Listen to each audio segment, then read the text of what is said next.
Hello students, good evening बेटे। तो आप सभी ध्यान देंगे, जैसा कि आपकी स्क्रीन पर एक बहुत ही वैल्यूएबल और बहुत इंपॉर्टेंट जो है स्टेबिलिटी का क्वेश्चन है, स्टेबिलिटी ऑफ एल्कीन का, जिसमें आप ध्यान देंगे। बिल्कुल देखो, एल्कीन की स्टेबिलिटी का एक्सप्लेनेशन हम लोग हाइपर कॉन्जुगेशन और अल्फा हाइड्रोजन से करते हैं। इस केस में देखो 4 अल्फा हाइड्रोजन है आपके पास, 4 और इसमें क्या है 5 अल्फा हाइड्रोजन, ये अल्फा और ये अल्फा।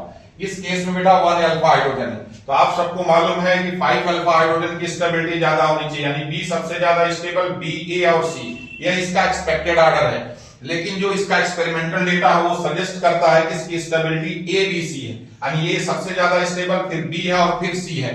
इसका एक्चुअल रीजन क्या है ये आपको जानना जरूरी है। इसके लिए आप यहाँ फटाफट देख लो कि यहाँ पर जो sp2 हाइब्रिडाइज होते हैं उनका आइडियल एंगल 120 डिग्री होता है।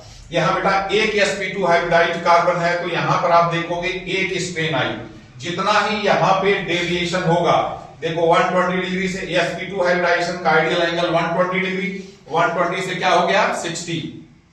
तो एक एंगल में यहाँ पे स्ट्रेन आ रही है। यहाँ 2 sp2 है, रिंग के अंदर देखना sp2 रिंग के अंदर, तो यहाँ पे 2 sp2 है बेटा, यहाँ पे दोनों 60-60 है, यहाँ पे 2 स्ट्रेन आ गई। स्ट्रेन जितना ज्यादा स्ट्रेन आएगी स्टेबिलिटी कम होती जाती है। यहाँ पर देखो, यहाँ पर भी 2 60-60 यानी 120 से डेविएट होके क्या 60-60 हो गए। इनका एक्सप्लेनेशन यहाँ पे दिया, स्टेबिलिटी एंगल ऑफ स्ट्रेन के इनवर्सली प्रोपोर्शनल होती है, और angle of strain angle of deviation की। डेविएशन 120 से 60 डिग्री हो रहा है। इसमें दो जगह 120 से 60 है, 2 स्ट्रेन है। इसमें देखो 120 से 60 2 स्ट्रेन है, इसमें 1 स्ट्रेन है। इसमें स्ट्रेन जो है डोमिनेटिंग फैक्टर है, जो आप पढ़ते हो जो है अल्फा हाइड्रोजन पे, तो इसलिए 1 स्ट्रेन वाले केस की स्टेबिलिटी जो है क्या है बेटा सबसे ज्यादा है, फिर बी की स्टेबिलिटी हो जाएगी। इन दोनों में 2-2 स्ट्रेन है, देखो 2-2 स्ट्रेन है, तो अल्फा हाइड्रोजन मिला देंगे। यहाँ 5 अल्फा हाइड्रोजन, यहाँ 1 अल्फा हाइड्रोजन। इस तरह से इस क्वेश्चन का बहुत ही स्पेशल क्वेश्चन है। Thank you so much.